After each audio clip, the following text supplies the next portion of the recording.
할 수 있는 그 은혜 가운데 주의 말씀을 듣게 되었나이다. 오늘 나에게, 우리 모두에게 주시는 말씀에 귀를 기울이게 하시고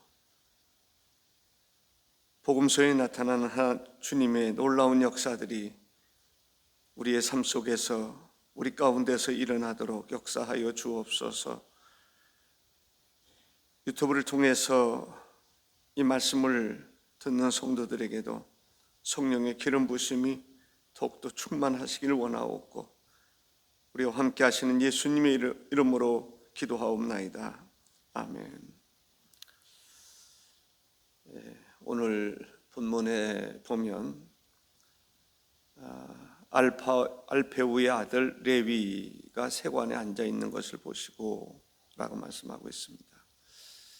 예수님께서 알페우의 아들 레위를 찾아가셨는데, 마태복음 9장 9장에 보면 이 레위가 마태다라고 소개하고 있습니다. 유대인들은 세무 공무원들을 싫어합니다. 자국의 시민들에게 세금을 받아서 로마로 바치는, 물론 식민지 생활을 하기 때문에 바칠 수밖에 없지만 유대인들 생각에는 세금을 과대하게 걷는다. 그리고 세무 공무원들이 착복한다. 너무나 많은 것을 착복한다. 그러한 생각이 있었습니다. 유대인들에게 있어서 이 죄인 하면 세리와 창기를 두었습니다.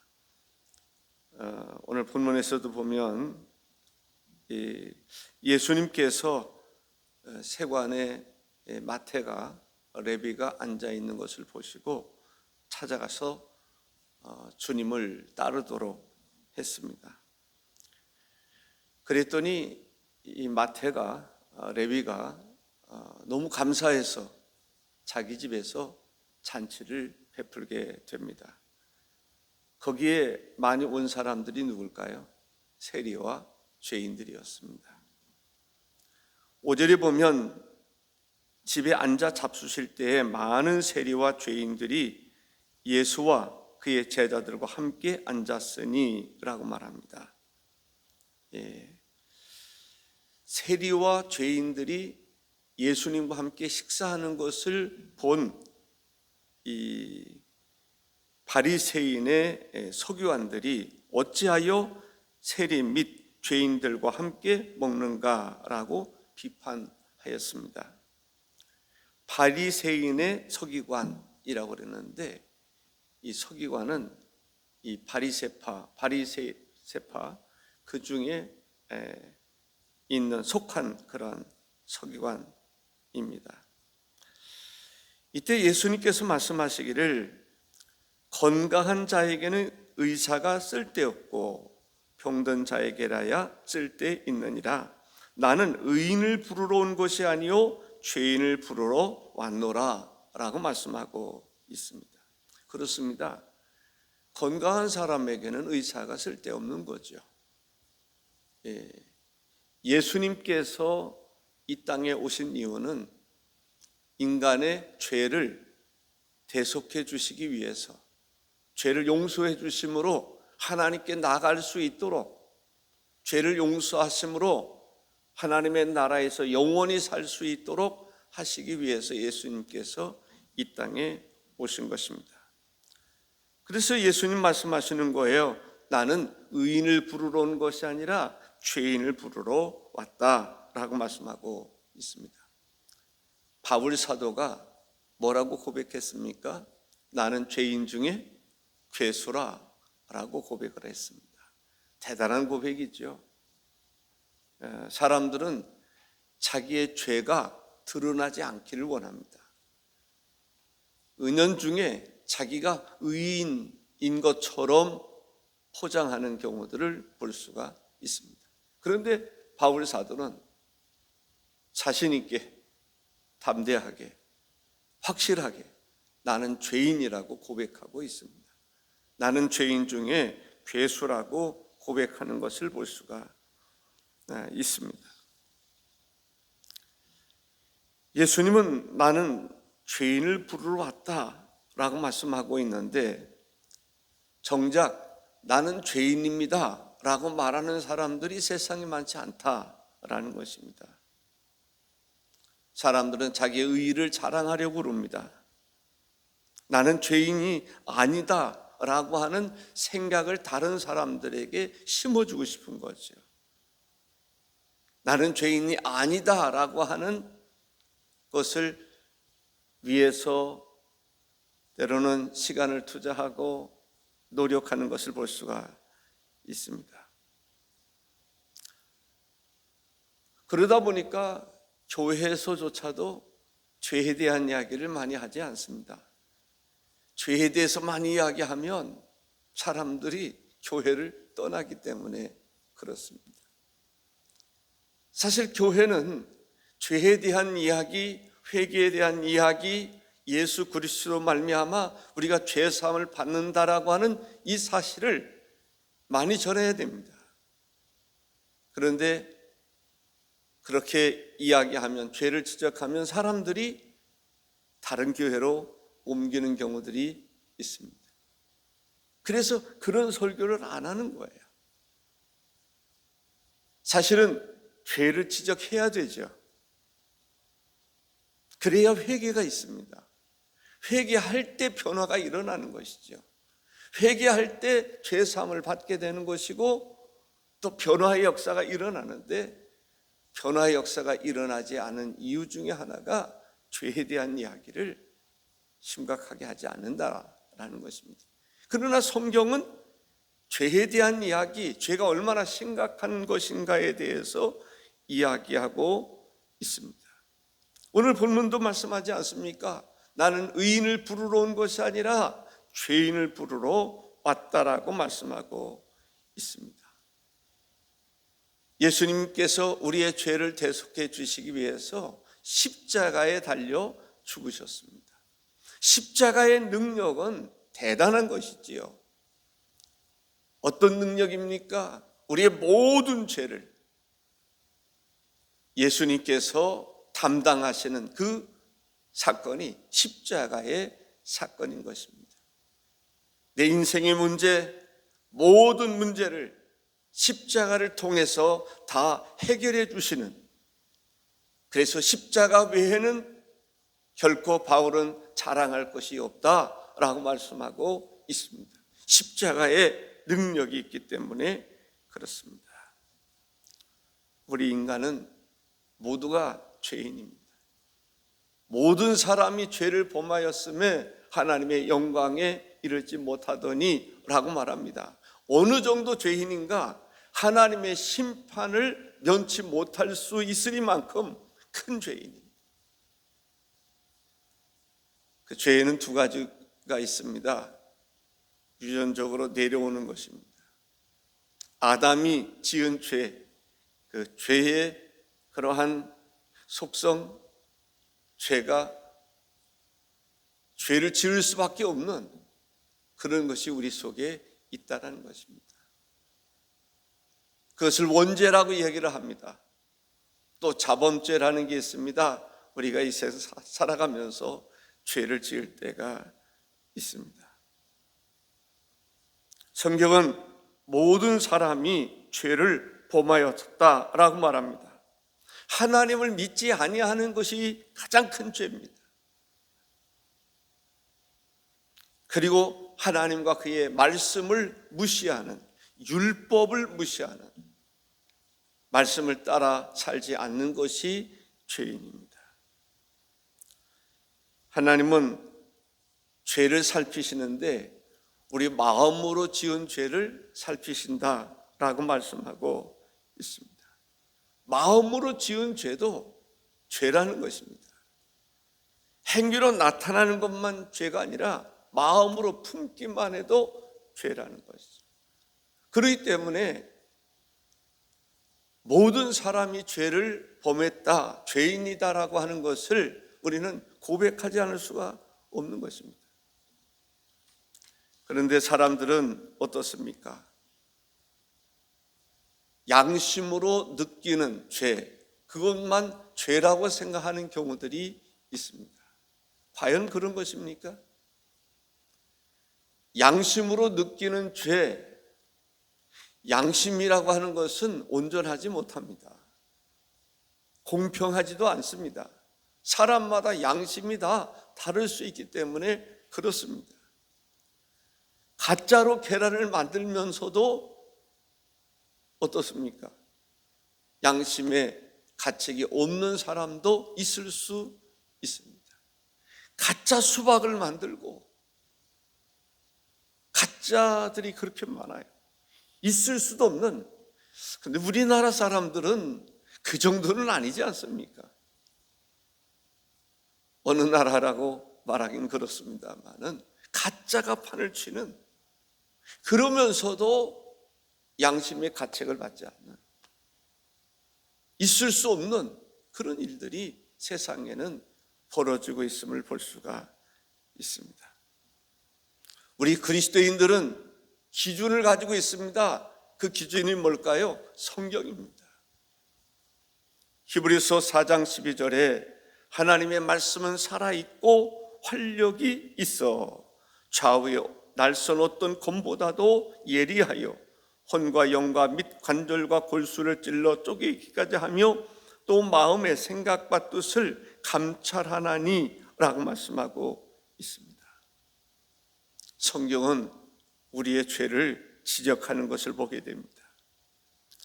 하나님을 의식하지 못했던 죄, 숨겨진 죄, 마음으로 지은 죄, 이러한 모든 죄를 들추는 것을 볼 수 있습니다.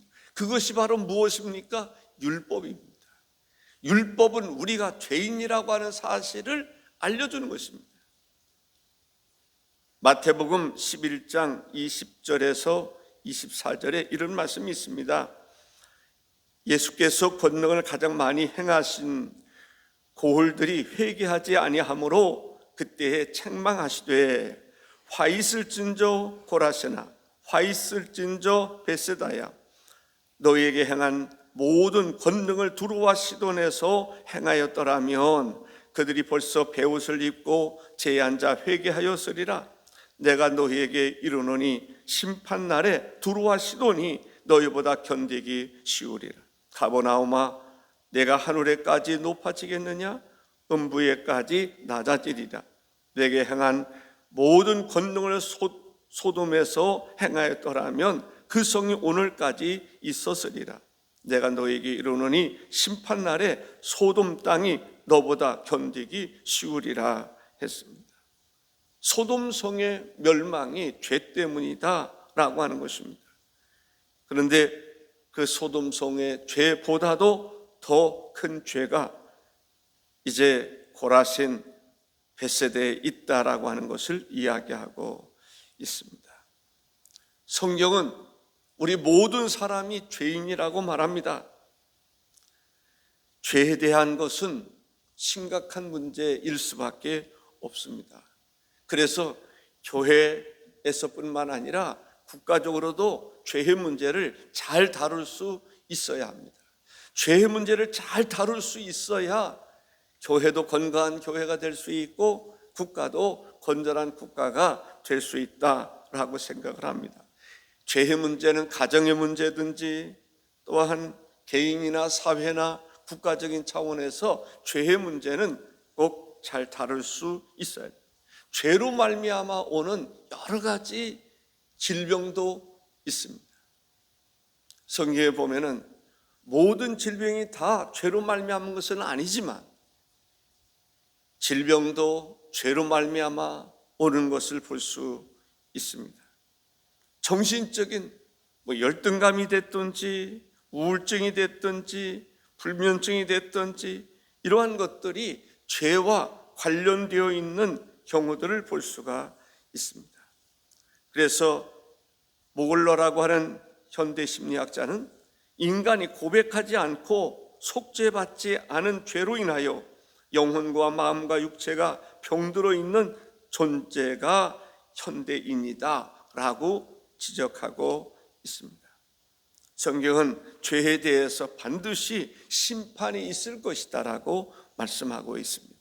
우리가 잘 아는 대로 로마서 6장 23절에 죄의 삭은 사망이요 하나님의 은사는 그리스도 예수 우리 주 안에 있는 영생이라 했습니다. 오늘 본문은 우리에게 무엇을 말해주고 있습니까? 우리 모두는 죄인이라는 것입니다. 죄를 지어왔고 유전적으로도 물려받고, 재미있다라고 하면 좀 그렇습니다만은 아주 갓난 아이들 있잖아요. 어린 아이들 아주 순진하고 웃는 모습을 보면 그렇게 예쁠 수가 없어요. 그런데 그 아이들도요, 거짓말하는 거 보면 저렇게 능청스럽게 거짓말을 할 수가 없어요. 뭐를 깨트려 놓고 그걸 숨기고 싶어서, 이거 누가 깨트렸어? 그러면 자기는 아니라고 그래요. 아빠에게 가서 아빠, 분명히 자기가 깨트려 놓고도 아빠 나는 아니야 라고 말합니다. 어려서부터도 죄인이라고 하는 것을 우리가 알 수가 있습니다. 지금 죄의 심각한 문제를 이야기합니다. 그러나 더 중요한 얘기가 어디에 있습니까? 예수 그리스도께서 우리의 모든 죄를 용서해 주셨다는 거예요. 지금도 용서해 주고 계십니다. 과거의 문제나 현재의 문제나 미래의 문제, 죄에 대해서 용서해 주신다고 하는, 용서해 주셨다고 하는 확신이 우리에게 있어야 됩니다. 이해가 잘 안 될 때가 있습니다. 그럼에도 불구하고 우리는 날마다 마음으로 죄를 짓고 때로는 몸으로 지을 때가 있을 수 있습니다. 그것을 우리 모두가 다 짐을 져준다면요, 우리 살 수가 없습니다. 그런데 우리의 연약함을 주께서 아시고 우리의 모든 죄를 대신해서 십자가에 달려 죽으셨기 때문에 우리는 또 죄를 짓고 또 죄를 짓는다 할지라도 그리스도의 보혈의 피가 우리의 죄를 용서해 주시고 용서해 주신다고 하는 확신이 있어야 됩니다. 그 확신이 우리를 살리는 것입니다. 날마다 순간마다 우리의 모든 죄를 주님이 용서해 주셨다, 나는 죄 없는 상태에서 다시 출발하는 것, 또 다시 출발하는 것입니다. 이 하나님의 진리가 아니었더라면 저도 무척이나 힘들었을 거예요. 여러분들도 마찬가지일 것입니다. 그런데 이 말씀이 우리에게 희망이 되는 것입니다. 우리의 모든 죄를 용서해 주셨다. 세상 죄를 지고 하는 하나님의 어린 양이라고 세례 요한이 예수님을 두고 말하지 않습니까? 주님은 우리의 모든 죄를 대속해 주시기 위해서 십자가에 달려 죽으셨습니다. 그래서 우리는 하나님 앞에는 회개도 하고 고백도 해야 되지만 죄책감에 사로잡히면 안 되는 것입니다.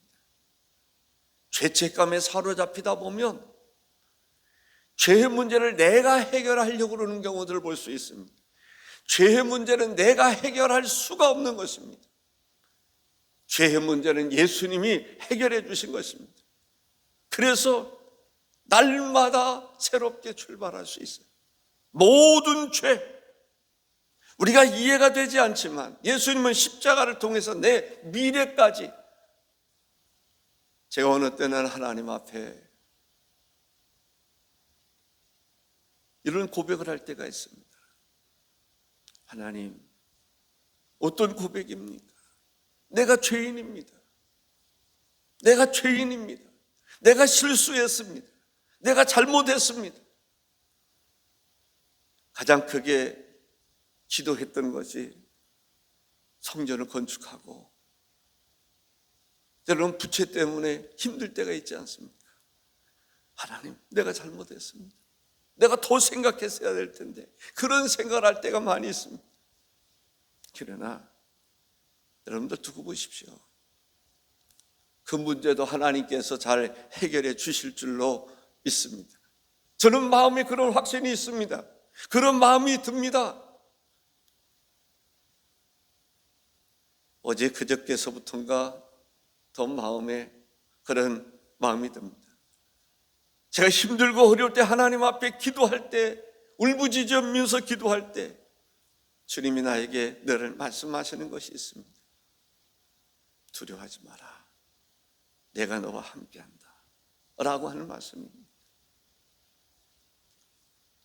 그렇습니다. 하나님께서 어떻게 해결해 주실지는 모르지만 하나님께서 우리의 죄의 문제를 해결해 주셨던 것처럼 교회의 머리 되신 주님께서 우리가 하나님 앞에 간절히 기도하고 사모하면 역사는 하나님이 이루어질 줄로 믿습니다. 역사하여 주옵소서. 역사하여 주옵소서. 우리의 모든 죄를 주님이 담당해 주셨습니다. 다시 말씀드립니다. 그리스도인들이 우울증에 걸리고 그 죄의 문제 때문에 사죄의 확신이 없어서 마음으로 고통하고 그럴 때가 있습니다. 이 시간을 비롯해서 사죄의 확신이 있으면 좋겠어요. 물론 우리는 죄인입니다. 용서받은 죄인입니다. 용서받을 죄인입니다. 우리는 용서받은 사람이기에 하나님 앞에서는 하나님의 자녀가 되었고 하나님의 보좌 앞에, 하나님의 거룩한 임재 앞에 나아갈 수 있는 그런 사람이 되었습니다. 속죄함을 받은 것입니다. 누구로 말미암아? 하나님의 아들 예수 그리스도로 말미암아, 독생자 예수 그리스도로 말미암아, 성자 하나님으로 말미암아. 그 성자 하나님은 어떤 분이십니까? 하나님과 보좌를 같이 하신 분입니다. 하나님과 동일하신 분입니다.